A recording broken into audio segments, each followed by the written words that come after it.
Assalamualaikum warahmatullahi wabarakatuh. Kita lanjutkan kuliah eksplorasi migas. Kali ini kita akan masuk ke dalam pembahasan tentang perangkap migas. Ya,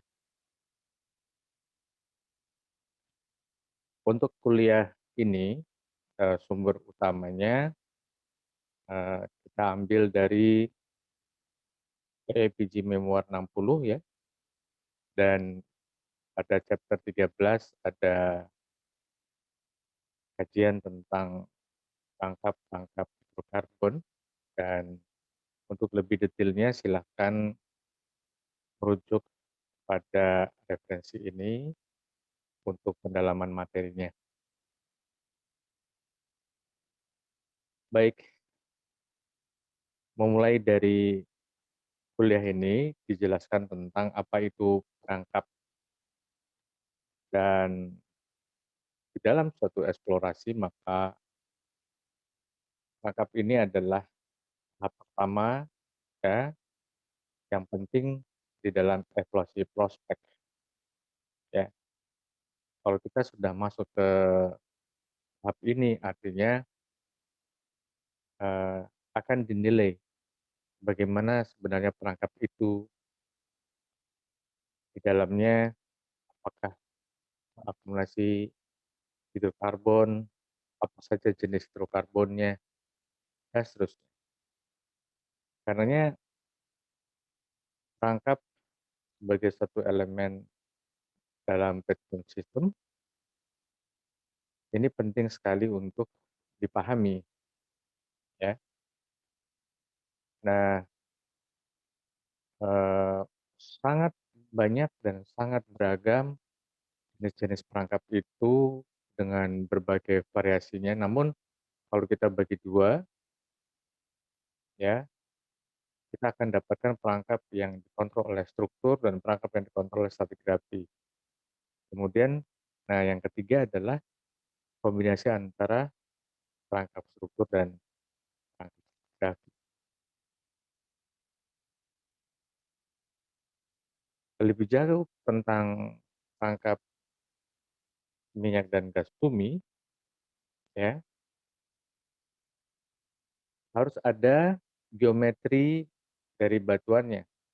Misalkan eh, batuannya terlipat, ya, jadi membentuk suatu konfigurasi tertentu, ya, atau dia menunjukkan dipping, ya.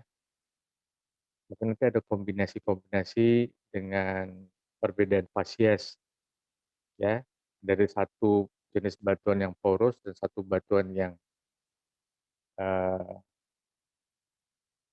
impermeable, ya. Jadi, maka akan ada retardasi, terhentinya migrasi, jika karbon itu dapat terakumulasi di dalamnya.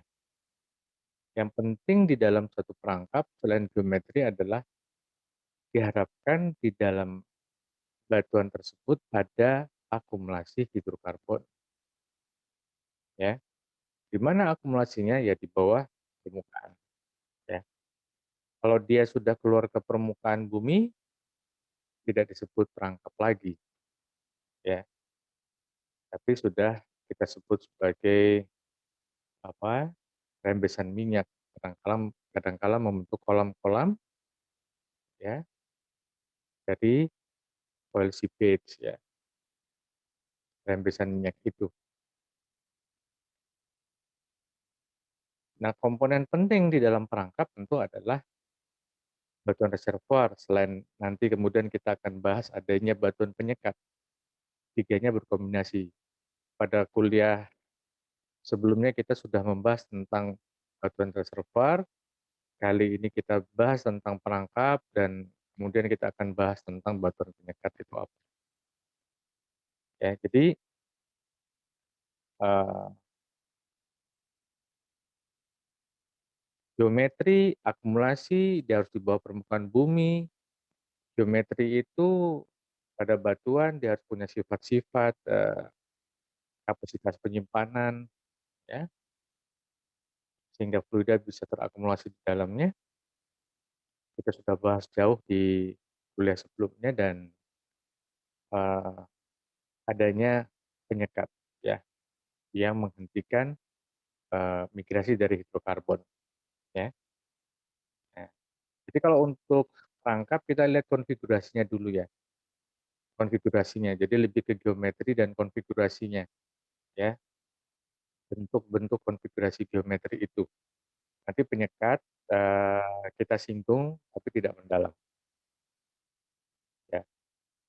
Disebutkan tadi perangkap ada 2 yang utama, perangkap-perangkap struktural dan perangkap-perangkap stratigrafi, dan kemudian kombinasi dari keduanya, ya.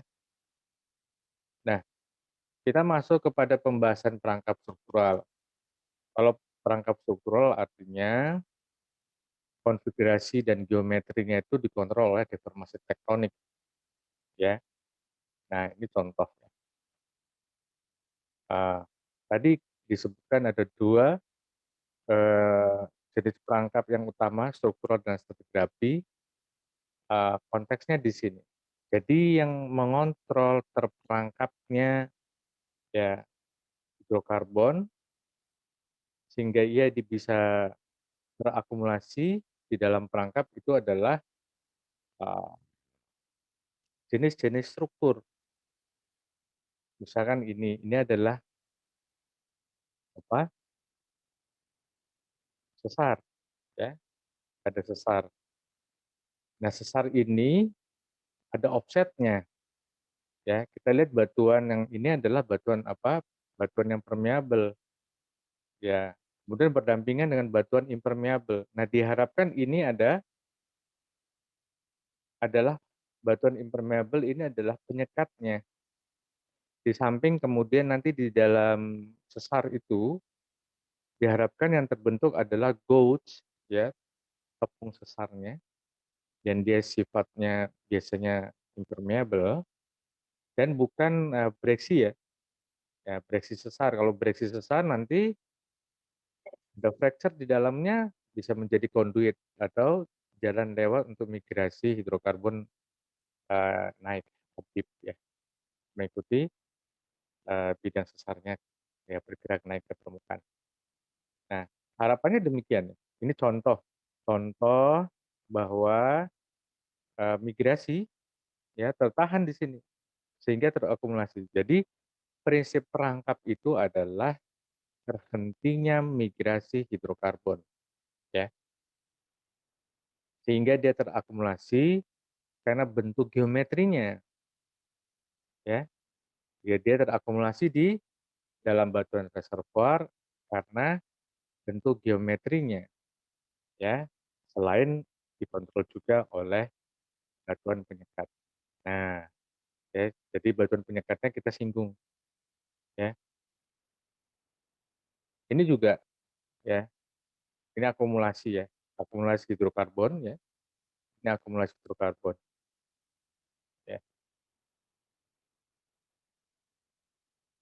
Nah, atau misalkan ini adalah ada closure, tutupan yang membentuk anticline ya, no structures gitu ya, kayak struktur hidung ya.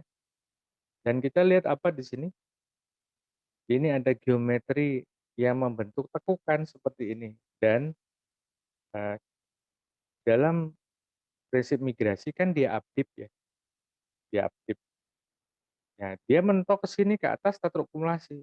Dia nggak mungkin turun lagi karena sudah di atas. Jadi dari sini ya, dia naik, mentok di sini mengisi ruang-ruang. Karena ini ruang yang paling tinggi ya. Jadi kontrolnya apa? Kontrolnya struktural ya. Kontrol struktural ini di atasnya ada apa? Ada penyekat, ada penyek ya, penyekat yang menutup di atasnya. Kadang-kadang kalau penyekat yang menutup di bagian atas kita sebut sebagai cap rock ya, nggak cukup sebagai seal rock. Sebenarnya seal rock juga, tapi karena dia di atas sering disebut sebagai cap rock ya. Nah, kita lihat yang untuk, eee, rangkap stratigrafi ya. Nah, ini sebenarnya batuannya sama ya, lapisannya sama ya, tetapi yang ini porositasnya lebih kecil ya, atau yang ini, eee, fine sand, kalau ini misalkan medium atau sampai, coarse sand, yang di sini tiba-tiba berubah menjadi fine sand, kemudian di sini kemudian berubah menjadi mudstone, misalnya ini sandstone, yang sana mudstone.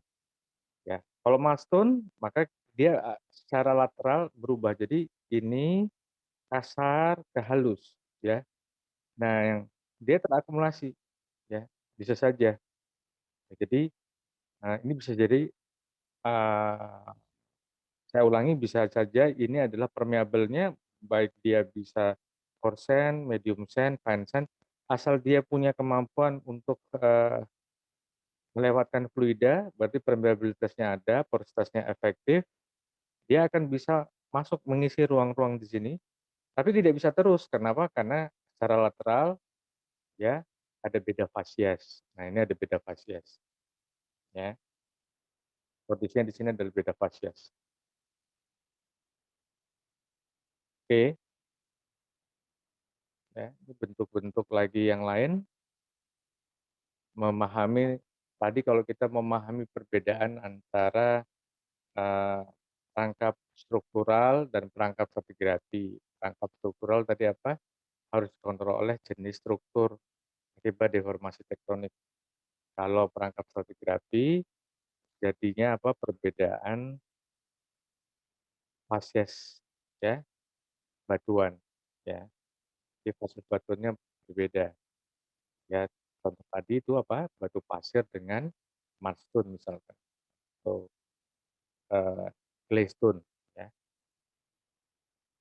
Nah, kali ini kita pada gambar ini di dalam perangkap, karena sifat-sifat di dalam batuan porinya tuh nggak sama ya, vertikal lateral bisa saja berubah. Nah, hal-hal ini menjadi batasan di dalam perangkap ya, tidak semua bagian dari batuan reservoir, sudah kita bahas sebelumnya juga sebenarnya, itu terakumulasi hidrokarbon.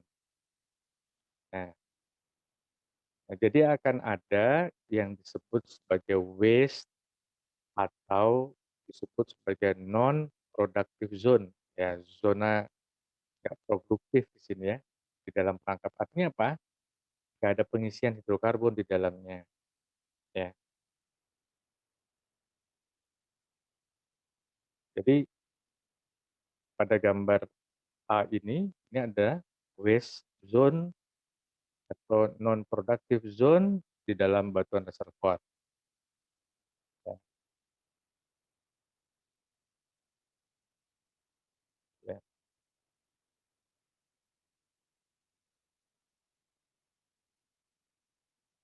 ya.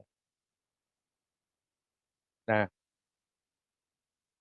atau misalkan ada heterolitic layer, ya, lapis-lapisnya berlapis-lapis dengan berbagai jenis batuan. Ada yang poros, ada yang apa, ada yang permeabel, ada yang impermeabel, ya. Nah, yang impermeabel, ya, dia bisa sebagai sekatnya, sedangkan yang permeabel, ya, yang permeabel, ya, dia bisa mengakumulasi minyak, ya.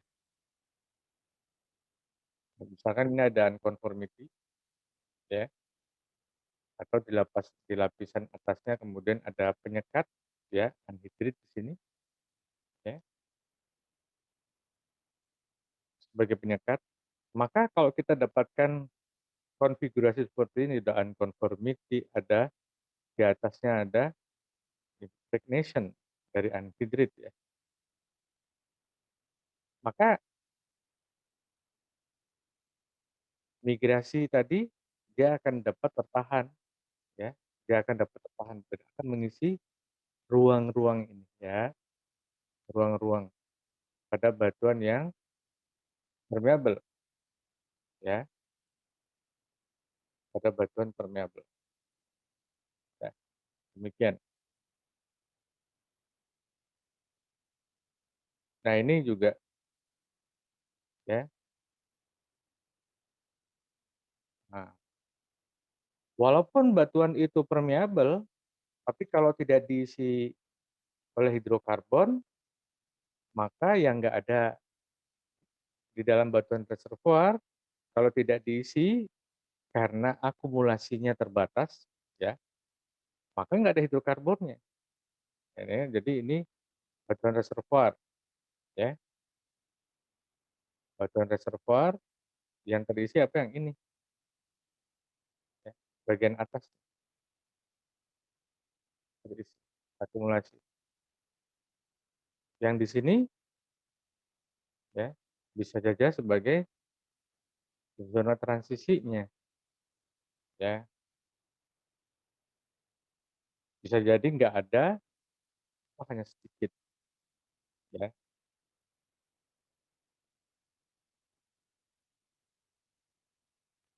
ya.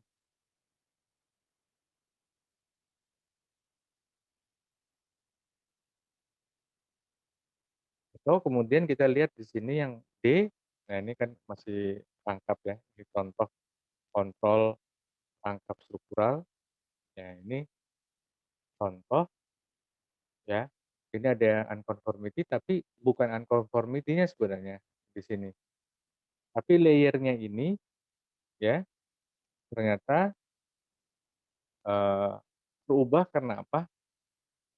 Karena ada beda fasies ya.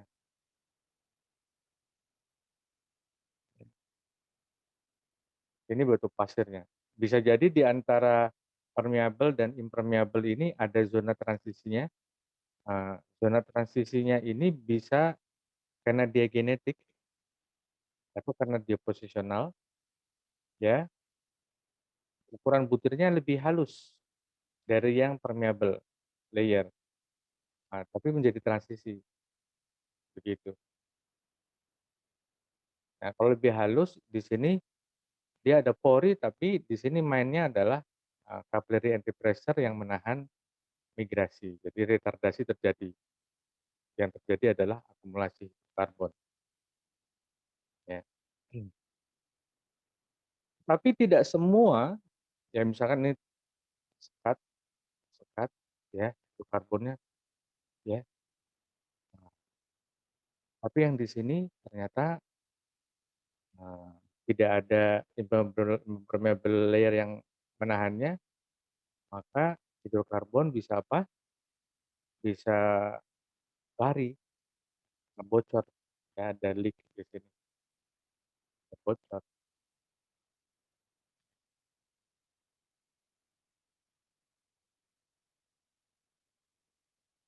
ya. Atau di sini, ya, dia bisa lari, ya, karena kontrol lateral, kalau ini kan relatif vertikal, ya, ini secara lateral. Ini perubahannya sih lateral, tapi posisinya bocorannya di atas, yang ini adalah di samping lateralnya. Ini contoh-contoh kontrol struktural ya, lipatan, akumulasi di sini, ini penyekatnya impermeable layer, ini yang porous. Bisa saja yang porous ini diisi, bisa juga enggak. Ya tergantung apakah ini menjadi kemenerusan dari carrier bed apa enggak ya. Nah ini juga, ini kontrolnya besar, tapi di sininya dibantu dengan impermeable layer ya. Nah ini kondisi basement ya, sekat ya, ya, untuk konfigurasinya, ada terobosan dan membentuk apa, drag ya,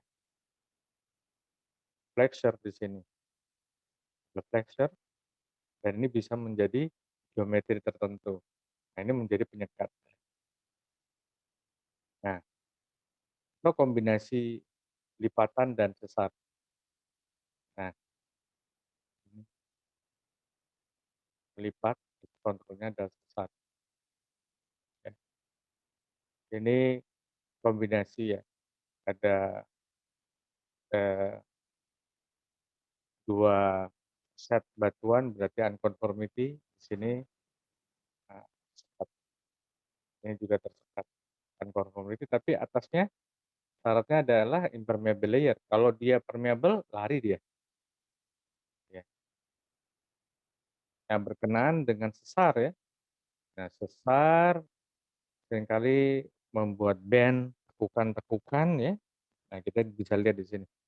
Pada tekukan-tekukan ini seringkali diisi ya, ada drag, ada fold propagation, propagasi sesarnya, ada fold drape-nya yang nutup di atasnya, melengkung ya, lift off, bentuk-bentuk ya, bentuk-bentuk konfigurasi, chevron fold ya, dia mengisi pada tekukan-tekukan ya, diapirik ya.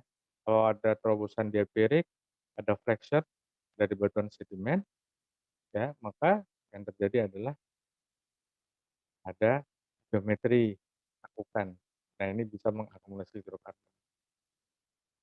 Atau perbedaan kompaksi juga ya, differential compaction ya, bisa juga, di dalam batuan bisa mengakumulasikan hidrokarbon ya,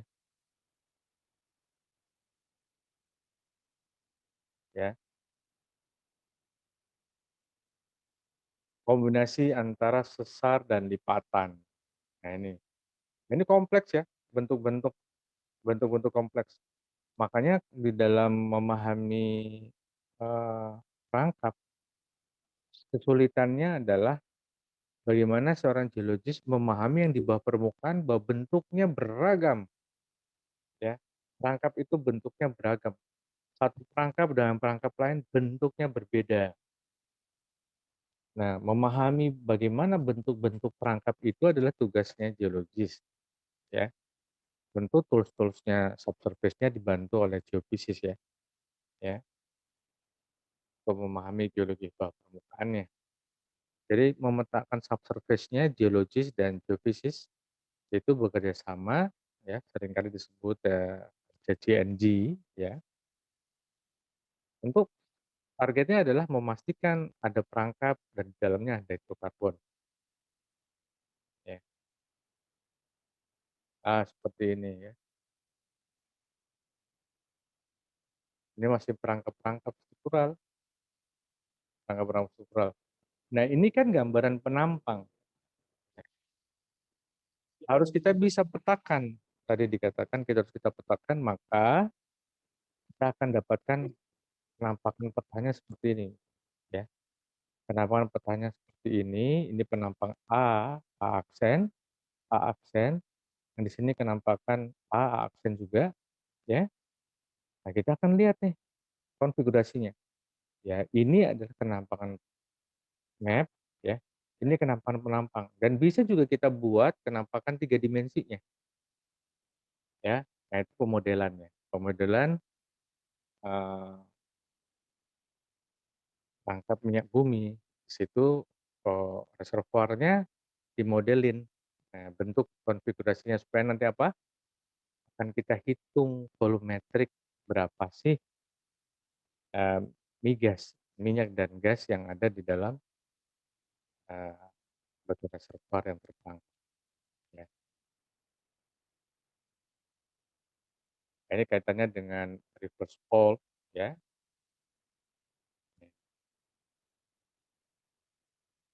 ya, terlipat, sesarkan ya,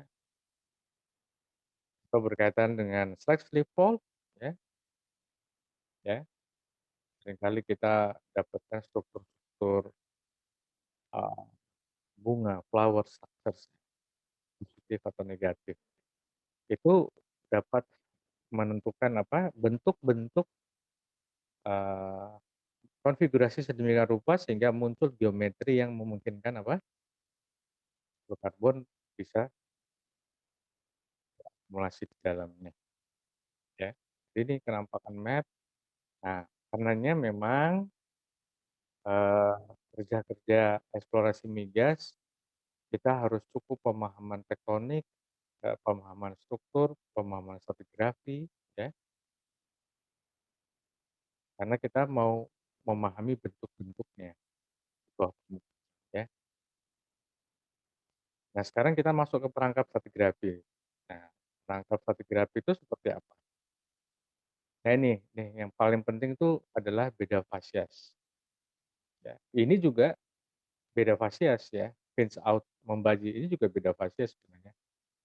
Hanya dia berakhir ya, membagi ya, di dalam satu, fasies yang berbeda ya. Misalkan ini batu pasir membagi di dalam batu lempung, seperti itu.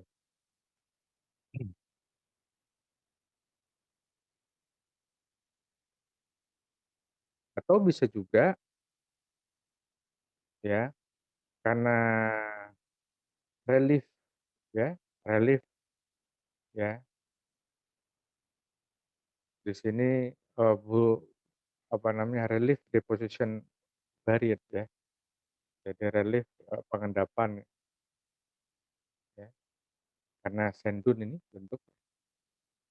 Nah, ini bentuk-bentuk apa, kipas-kipas ya, loop-loop di dalam apa, eee, submarine fan loop ya, bentuk kipas-kipas bawah laut.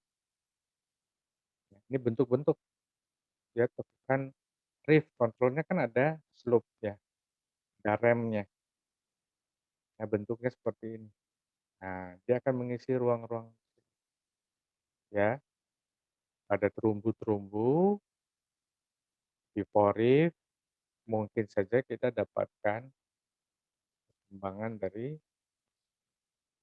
konfigurasi bawah permukaan yang dia di dalamnya cukup porous ya,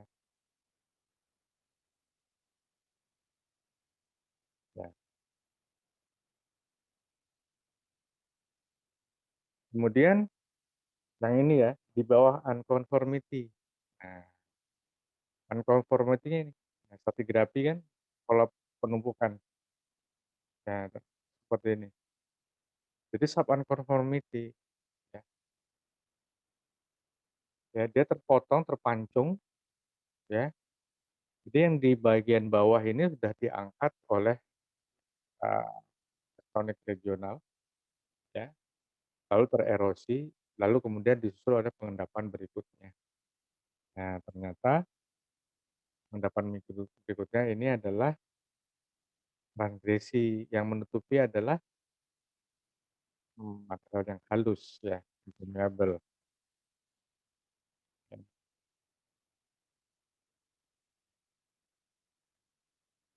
Atau misalkan ada lembah karena torehan di laut dalam ya,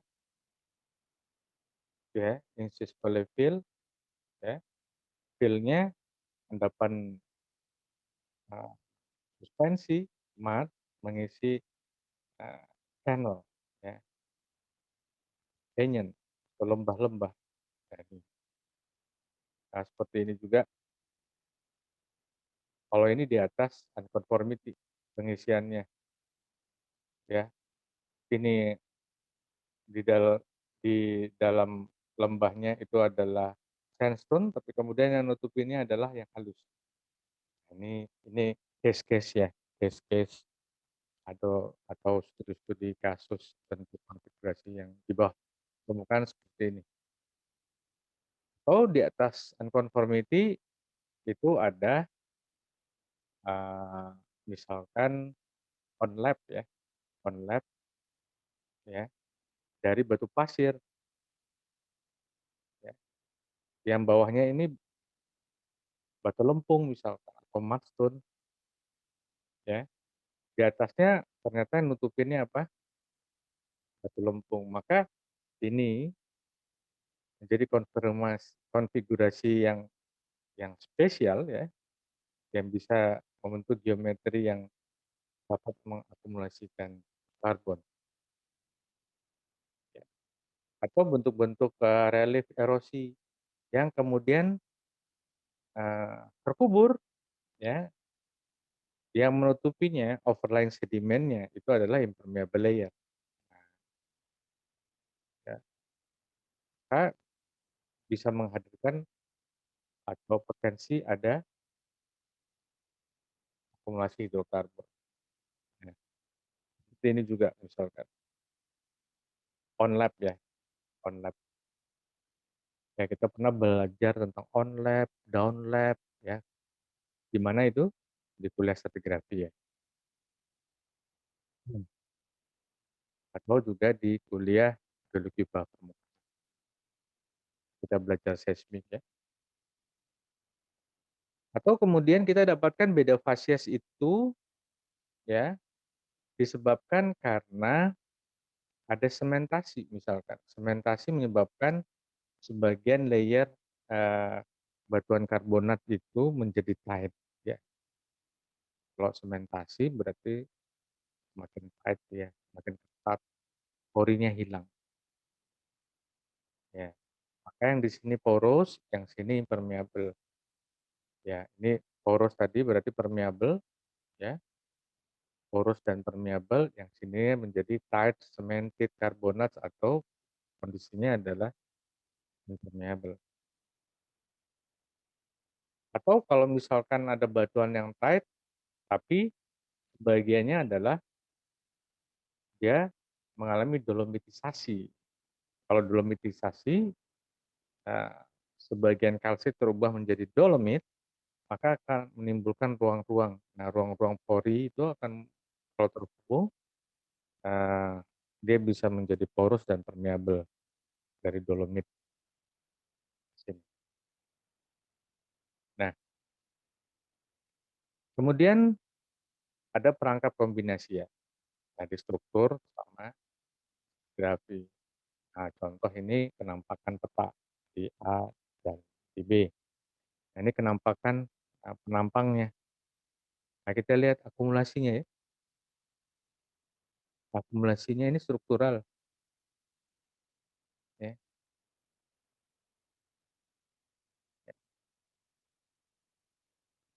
Tapi yang kondisinya sebenarnya adalah kondisi membaji pinch out, tapi layer itu kemudian apa,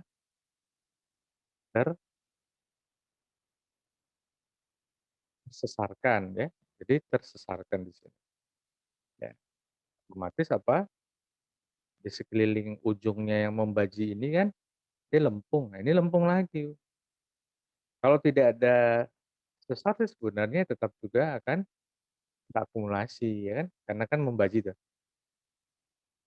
Nah nah ini kenampakan kalau di section ya, dibuat penampang X action ya, ternyata gambarnya seperti ini. Nah, membaji ya. Jadi lipatannya bisa saja ada bentuk, lipatan, ada up-dip, tapi dia pinch out, membaji. Contoh.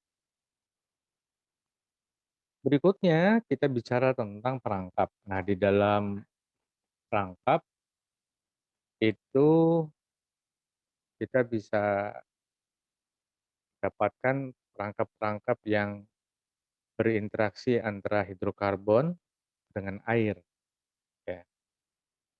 Kayak interaksi di dalam perangkap antara hidrokarbon dan air. Nah, hidrokarbonnya biasanya minyak ya, ya ada oil water contact ya, oil water contact jadi kontak air dan minyak. Nah, ini biasanya akan memberikan, penampakan hidrokarbon yang miring ya, di dalam perangkap ya. Nah, karenanya tidak statis, dia dinamis ya. hidrodinamika, ya, bukan hidrostatika.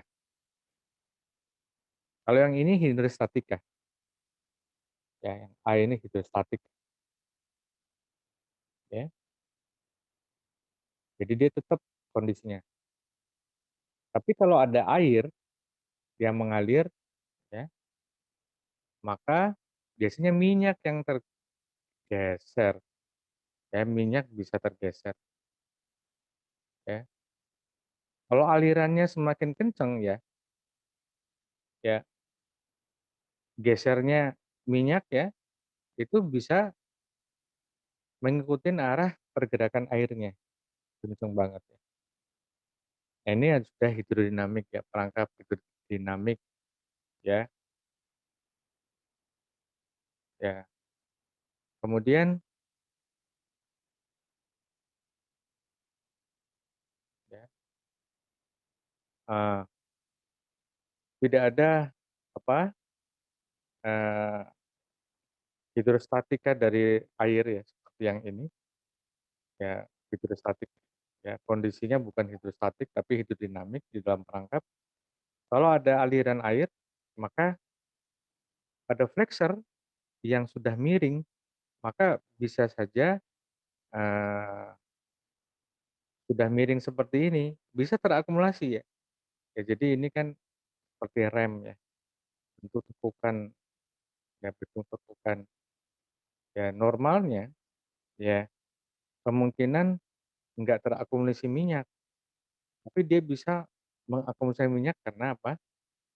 Karena hidrodinamika perangkap, dia tertahan di sini, ya, bukan ini tertekan, dia terseret ke bentuknya jadi miring seperti ini.